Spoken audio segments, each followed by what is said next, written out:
Վերադառնալով հարցի ելակետային ձևակերպմանը, համարվում է արդյոք Հայաստանը ավտորիտար երկիր,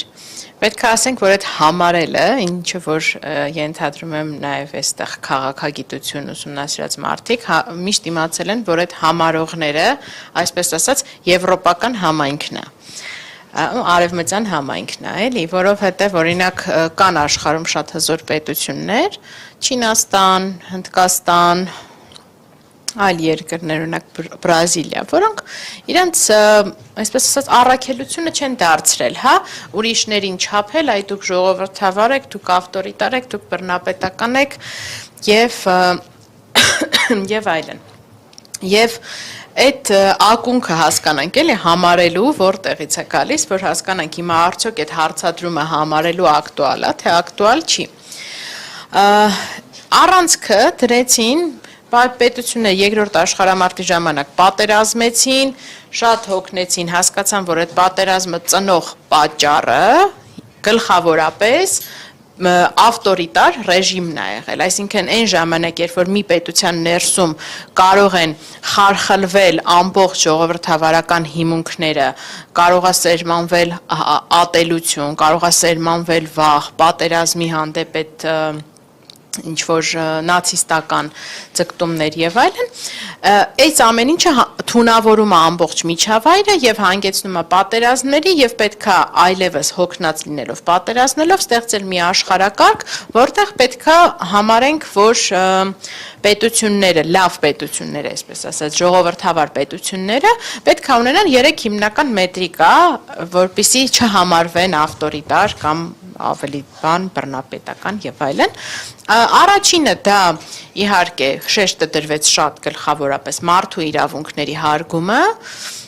եւ այդ ամբողջ կառուցակարգերը, որտեղ պետությունը պետքա սահմանափակված լինի մարդուն միջամտել իր հիմնական իրավունքները իրականացնելիս, այսինքն մարդն է ազատ, մարդն է հիմնական իրավունքի կրողը եւ պետությունը չպետք է մտնի մարդու իրավունքների եւ ազատությունների շրջակայք, այս ելակետը։ Երկրորդ կարևոր ելակետը ժողովրդավարության, որպեսզի իշխանությունների միջև լինի բալանսավորում, հակակշռում, հանկարծ չլինի իշխանության մեջ այնպիսի մի կոնսոլիդացիա, այնպիսի մի ուժ, որը կարողանա փաստացի ուզուրպացնել մնացած իշխանությունները եւ պետքա իրենց լիազորություններով լինեն այնպես, որ կարողանան մեկ մյուսին բալանսի բերել։ Եվ երրորդը իհարկե էլեկտորալ պրոցեսն է, որպեսզի մարդիկ ազատ կամահայտնությամբ կարողանան ձևավորել այդ իշխանությունը։ Հիմա գանք այս վերջից ամենաակնհայտից էլեկտորալ պրոցեդուրաներից, ես մի ժամանակ չեմ ասի, որ ԿՊԱ-կան պատգամավորի, մոտապես մի 3 տարի առաջ էր, այսպիսի մի հարց տվեցի, ասեցի, կարող եք ինձ երևույթային իմաստով ասել մի վատ երևույթ, որը արել են նախկին իշխանությունները Հայաստանում եւ չի արել քաղաքացիական պայմանագիր կուսակցությունը։ Դա մասնավոր զրույց էր։ Ինձ ասեց մենք ընտրություն չենք կեղծել։ Այո, եւ դա իրանց ես գիտեմ, էլի շատ նաեւ թեժ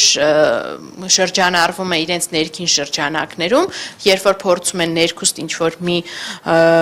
ապօրինություն արդարացնել ինչ որ մի բանով, այդ սրտահովանքը կա, ասում են մոտավոր այդ իրավապաշտպանական sense քվազի հանրույթ կա, ասում դե մենք ընտրություն չենք կեղծել։ Բայց այս վերջին իրադարձությունները ցույց տվեցին, որ էդ էլ արեցին, այսինքն, չգիտեմ, ինչպես նաև պարոն Աբովյանը նշեց այսօր, քանի որ հիշում ենք Արմեն Գրիգորյանին, ասում մենք մարդ չեք սպանել, սպանել եք։ Okay, բանով չեն, բայց այլ կերպով։ Եվ ընտրություններին վերադառնալով, կարծում ավելորդ է ասել, որ այն ինչը որ տեղի ունեցավ, սենց բացահայտ կեղծիքը տեղի ունեցավ մարդկանց աչքի առջև, երբ որ կային օրինակ մոտ 60,000 ձայներ եւ աճ պարարությամբ այդ ձայները վերացան։ Պարզվեց, որ դա ինչ-որ ուրիշ տեսակ մարդիկ էին, որոնց ձայնը այդքան էլ կարևոր չէր, էլի, այդ անասնաֆերմայի մոտիվներով, որ չէ, ամեն դեպքում, երբ որ այդ մարդկանց ձայնը որոշենք հաշվել, մի հատ սահմանադրական դատարանը մոնումենտալ դիրքորոշում է, մենք այդպիսով կխոչընդոտենք այն մնացած 1.4 միլիոն մարդկանց, որ գնացել քվեարկել ենք, ոնց հա տուժում 1.400.000 մարդու կամ արտահայտությունը, երբ որ դու ոչնչացնում ես 60,000 մարդու փաստացի ձայն քվեն։ Սա ընտրությունների մասով կարծում եմ ամեն ինչը ակնհայտ է, որպեսզի նաև ժամանակ լինի փոխանցելու ու մնացած կետերին անդրադառնալու։ Երկրորդը վերցնենք իշխանությունների բալանսավորումը, ինչքանով ենք մենք հիմա բալանսավորված եւ իրապես հակակշռման ենթակա միջավայրում ապրում։ Ամենացայտուն օրինակը դե սենց ասեմ, ի սկզբանե, երբ որ մեր սահմանադրությունը փոփոխվում էր, թե հետո արդեն ուրիշ քննարկման առարկա էր, լավ էր թե վատ էր, այս խորհրդարանական մոդելը եւ այս խորհրդարանական մեծամասնությունը երաշխավորող մոդելը արդեն իսկ այդ հարցը կանխակալ կանխորոշում էր, որ մեծ հաշվով էլ գործադիր ու օրենսդիր տարբերակվածություն չի լինելու, հենց ձևավորվեց այդ խորհրդարանական մեծամասնությունը, ինքը արդեն իսկ կանխորոշելու է գործադիրի վարվեցողությունը եւ այստեղ հակակշռումը չկա եւ այո այն ժամանակ երբ որ ասում ենք բայց չէ որ սա ինչ որ կարող է ռիսկեր պարունակի ասում էին հանգիստ եղեք մենք հեսա տեսեք ինչ անկախ դատական համակարգ ենք կառուցում եւ դատական համակարգը ունակ կլինի զսպել գործադիրի եւ խորհրդարանի, այսինքն միջնորդավորված ձևով, թե սահմանադրական արդարադատության, թե նորմատիվ ակտերը վիճարկելու եղանակով, ունակ կլինի զսպել, եթե հանկարծ ինչ-որ ապօրինություններ կսկսեն անել այս գործադիրն ու օրենսդիրը, իրանց հնարավոր կլինի զսպել։ Բայց մենք տեսնում ենք ամենայն սատանայական մոտեցումը, որ արեց այս իշխանությունները, իրենք նաև գնացին ընդհուպ մինչև բարձրագույն դատական խորհուրդ, փոփոխեցին այն համամասնությունը, թե ինչպիսի ձայների հարաբերակցությամբ են ԲԴԽ-ն օրինակ որոշումներ ընդունում, ամենաբիրտ եւ ապօրինի ձևով սահմանադրությունը խախտելով փոխեցին սահմանադրական դատարանի կազմը, որ ունենային այնպիսի որոշումներ, ինչպիսին որ կային, ու տեսնում ենք անընդհատ այս ԲԴԽ-ի կարգապահականներով, երբ որ լավագույն դատավորներին կամ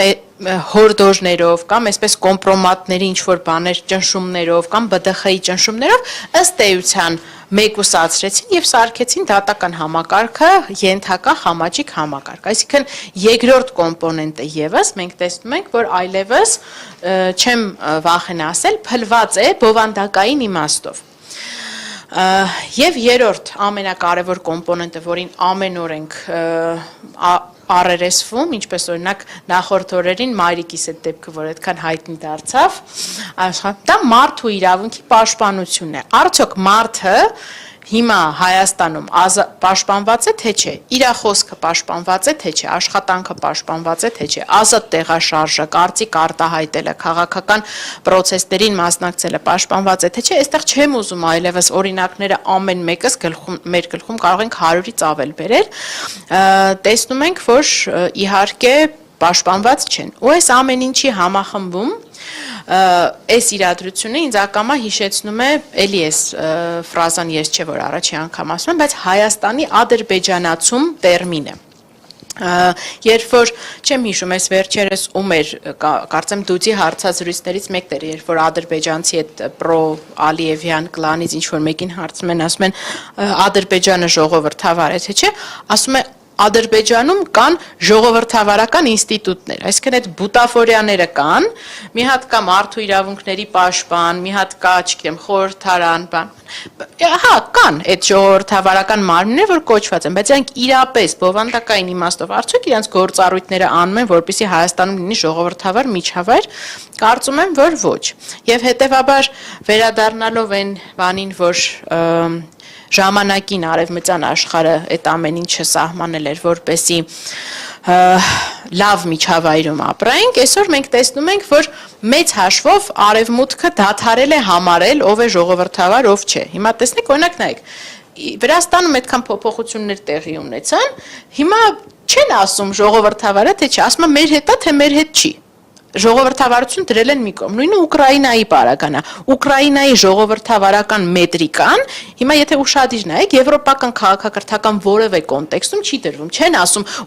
մենք ուզում ենք պաշտպանենք Ուկրաինային, որովհետև Ուկրաինայում ժողովրդավարություն, ասում ենք, որտեղ ինքը մեր կողմից է խաղում։ Հետևաբար այդ համարելը մի կողմ թողելով եւ ելակետ ընդունելով այն սկզբունքները, որը որ դրված է եղել ժողովրդավարության հիմքում, կարծում եմ, որ մենք այո, այլևս ավտորիտար պետություն ենք։